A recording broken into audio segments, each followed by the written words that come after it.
Hello everyone, welcome back to my channel. আজকে আমি আপনাদের সঙ্গে শেয়ার করব রেস্টুরেন্ট স্টাইলের কাজু মশলা কারি।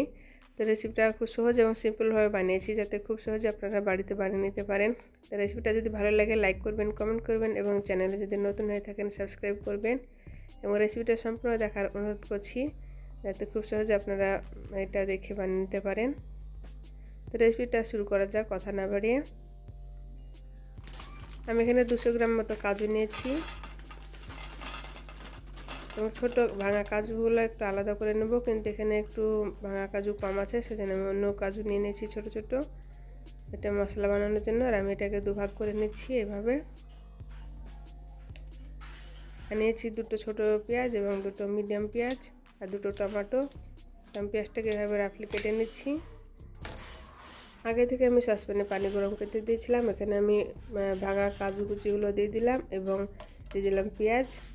আমি এটাকে সিদ্ধ করে নেব 8 থেকে 10 মিনিট। তারপরে আমি একটা ফ্রাই প্যান নিলাম, এখানে আমি 2 চামচ দিয়ে দিচ্ছি ঘি। তারপরে আমি কাজুটাকে ভেজে নেব লো টু মিডিয়াম ফ্লেমে।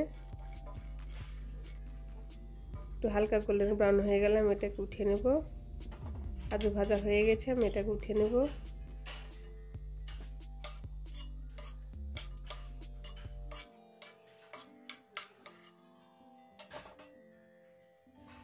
এবং সেম ফ্রাই প্যানে আমি আরও তেল অ্যাড করে দিলাম। তারপরে দিয়েছি হাফ চামচ জিরা আর কিছু গোটা মশলা। এখানে আমি অল্প গোটা মশলা দিয়েছি, কারণ আমি গোটা মশলা পাউডার করে রেখেছি, ওটা আমি লাস্টে ব্যবহার করবো, সেই জন্যে। দিয়ে দিলাম দুটো পেঁয়াজ কুচি। আর পেঁয়াজটা হালকা লাল হয়ে গেলে আমি এখানে মশলা অ্যাড করবো। আর দিয়ে দিলাম 5-6টা কাঁচা লঙ্কা, আমি এভাবে কাট করে দিয়েছি। মশলা গ্রেভির সঙ্গে এটা খুব ভালো লাগে খেতে। দিয়ে দিচ্ছি 1 চামচ আদা রসুন পেস্ট এবং আদা রসুন পেস্টটা কাঁচা গন্ধ চলে যাওয়া পর্যন্ত আমি এটাকে ভেজে নেব। দিয়ে দিচ্ছি দুটো টমেটো কুচি চপ করে। তারপর দিয়ে দিলাম লবণ।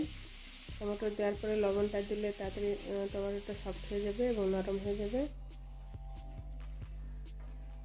আপনারা চাইলে এটাকে পেস্ট করে দিতে পারেন।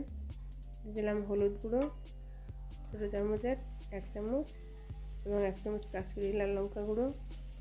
তারপরে এটাকে আমি নেড়ে নিচ্ছি, ভেজে নিচ্ছি। আর আমি যে পেঁয়াজ এবং কাজু বয়েল করতে দিয়েছিলাম সেটাকে আমি পেস্ট করে দিয়ে দিলাম। তারপরে এটাকে আমি ভেজে নেব মশলার সঙ্গে। মিক্সির জারটা একটু ধুয়ে পানি দিয়ে দিলাম।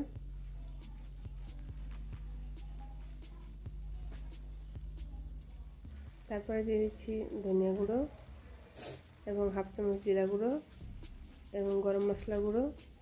তারপর আমি আবার মিক্স করে নিচ্ছি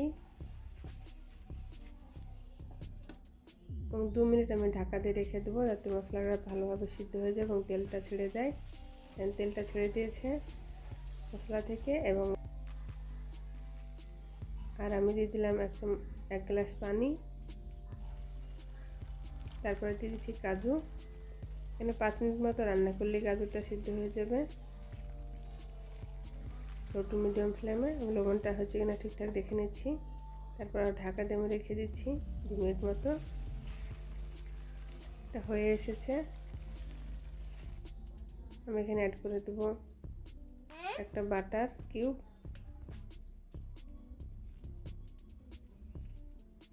তারপরে দিয়ে দেবো ধনিয়া পাতা। আর যে গোটা মশলা পাউডার করে রেখেছিলাম সেটা আমি দিয়ে দেবো 1 চামচ মতো ছোটো চামচের। তো ভিডিওটা কেমন লেগেছে অবশ্যই কমেন্ট করে জানাবেন, লাইক করবেন, শেয়ার করে রাখবেন, যাতে খুব সহজে আপনারা বাড়িতে বানিয়ে নিতে পারেন। চ্যানেলে যদি নতুন হয়ে থাকেন সাবস্ক্রাইব করে পাশে থাকবেন এবং ভিডিওটা শেষ পর্যন্ত দেখার জন্য আপনাদেরকে অসংখ্য ধন্যবাদ। এবং পরবর্তী ভিডিওতে আবার আপনাদের সঙ্গে কথা হবে। ভালো থাকবেন, সুস্থ থাকবেন। Bye bye.